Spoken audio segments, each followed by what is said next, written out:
नमस्कार.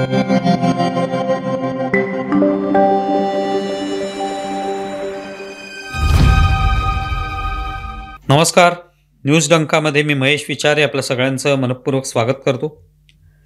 मित्रांनो, बिहारमध्ये झालेल्या विधानसभा निवडणुकीत राष्ट्रीय जनता दल आणि काँग्रेस यांचा सुपडा साफ झाल्यानंतर स्वाभाविकच विरोधकांमध्ये अस्वस्थता आहे. त्यांनी याचं खापर अर्थातच निवडणूक आयोगावर फोडलंय. वोट चोरी झाली, मतदार वाढवले, हे याआधी झालेले आरोप पुन्हा एकदा केले गेले. पराभूत झाल्यावर हेच आरोप केले जाणार हे आधीच गृहीत धरण्यात आलं होतं.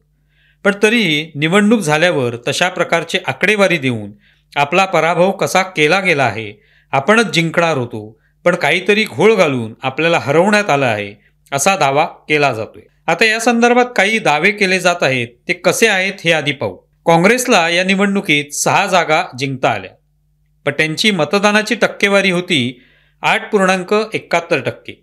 तर लोकजनशक्ती पार्टी या चिराग पासवान यांच्या पक्षाने 19 जागा जिंकल्या, पण त्यांची मतांची टक्केवारी होती 4.97%. दुसरा दावा करण्यात येतो तो अर्थातच भाजपाच्या बाबतीत. भाजपाने 101 जागा लढवल्या आणि त्यांचे 89 आमदार निवडून आले. तर त्यांची मतांची टक्केवारी आहे 20.8%. आणि त्याचवेळी राष्ट्रीय जनता दलाने 25 जागा जिंकल्या, पण त्यांची मतांची टक्केवारी आहे 23%, म्हणजे अर्थातच भाजपापेक्षा जास्त. हीच बाब जनता दल युनायटेडच्या बाबतीतही सांगितली जाते.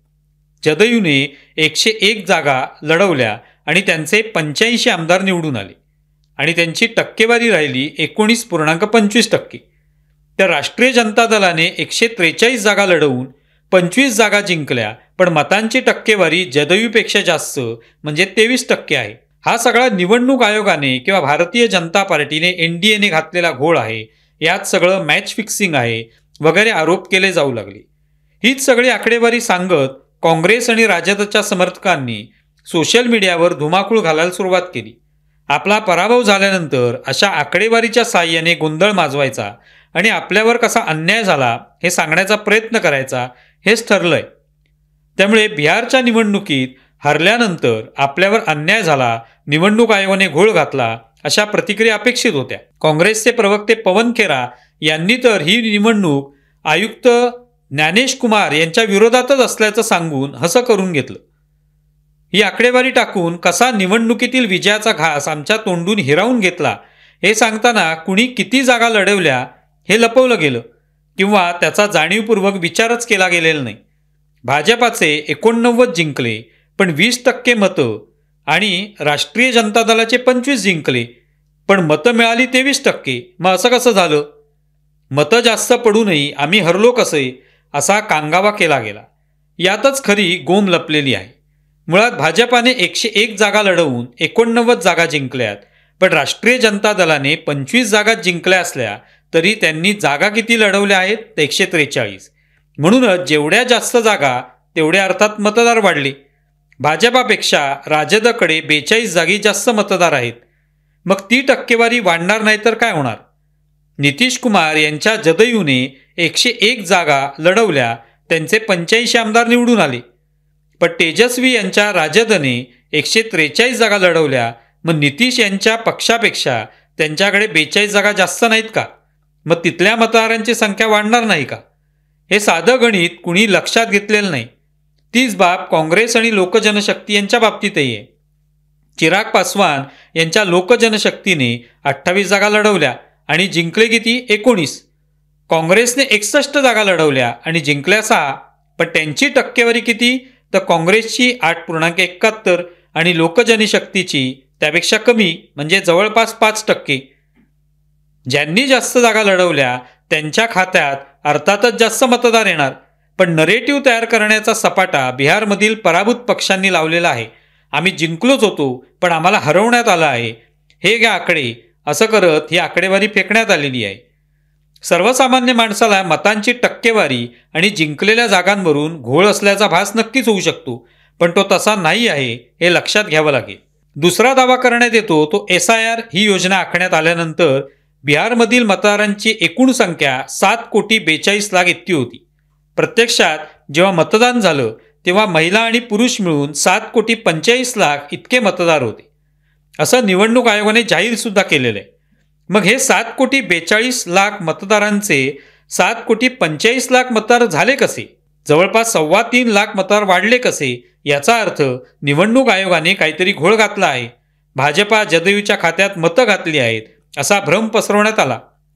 प्रत्यक्षात काय झालं हे जाणून घेऊ. SIR योजना लागू केल्यानंतर आयोगाने म्हटलं होतं की सर्व राजकीय पक्षांना काही आक्षेप हरकती असतील तर त्यांनी 1 सप्टेंबरपर्यंत नोंदवाव्यात. ते झाल्यावर आयोगाने सांगितलं की सध्या मतदारांची संख्या 7,42,00,000 इतकी आहे.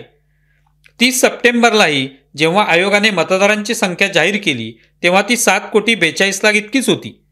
पण 1 सप्टेंबरपासून 10 ऑक्टोबरपर्यंत ज्यांना नव्याने मतदार म्हणून नोंदणी करायची आहे, कुणाला नावं काढायची आहेत, तर त्यांना ती करण्याची मुभा आयोगाने दिली. 20 ऑक्टोबरला उमेदवारांना अर्ज सादर करण्याची अंतिम मुदत होती. त्याच्या आधी 10 दिवसांपर्यंत मतदार म्हणून नोंदणी करण्याची मुभा आयोगाने दिली होती.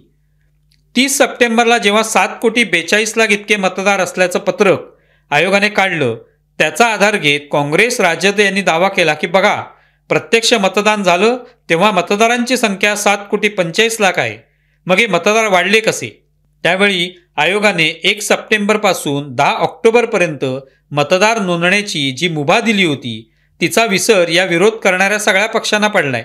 त्या काळातच 3 लाख मतदारांनी नोंद केलेली असू शकते, ज्यामुळे 7,45,00,000 मतदार झाले. आता अर्थात या सगळ्या मतदारांनी मतं दिलेली नाहीत. प्रत्यक्षात 7,45,00,000पैकी 66.91% लोकांनी मतं दिली आहेत. म्हणजे 7,45,00,000पैकी 4,99,00,000 मतदान केलं, बाकीच्यांनी केलेलं नाही. आणि जी 3 लाख मतं वाढलेली म्हटलं जातंय त्याच्यापैकी अनेक लोकांनी मतदान केलेलं नसेल, काही लोकांनी मतदान केलं असेल.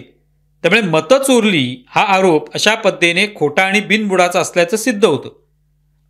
या सगळ्यात विरोधकांकडून असाही सूर उमटतो की निवडणुकांवर बहिष्कार का घातला जात नाही, निवडणुकात भागच घ्यायचा नाही.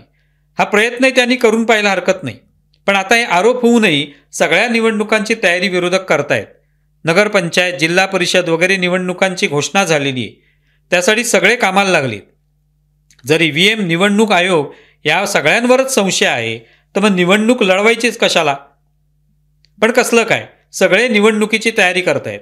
काँग्रेसने स्वबळावर निवडणूक लढवण्याचा निर्णय घेतलाय. तर कारण काय, तर आपण आपल्या ताकदीवर निवडणूक लढवून जिंकू असा त्यांचा विश्वास आहे. ठाकरे बंधूही निवडणूक प्रक्रियेवर आरोप करतात, पण एकत्र आलो तर आपणच जिंकणार असा विश्वासही व्यक्त करतात. तेव्हा हा सगळा फक्त कांगावा ठरतो की निवडणूक हायजॅक केली आहे. मुळात या विरोधकांची मतं केव्हाच हायजॅक झाली आहेत. कारण त्यांच्याकडून कोणतंही ठोस काम होत नसल्यामुळे त्यांनी आपली मतं कशी टिकतील, कशी वाढतील, ती कुठेही जाणार नाहीत याची काळजी घेतली असती तर आज वोट चोरीच्या नावाने बोंब ठोकण्याची वेळच आली नसती. खरं की नाही? तुम्हाला व्हिडिओ कसा वाटलाय जरूर कळवा. आमचा व्हिडिओ जास्तीत जास्त लाईक करा, शेअर करा आणि आमचे YouTube चॅनल सबस्क्राईब करा. धन्यवाद.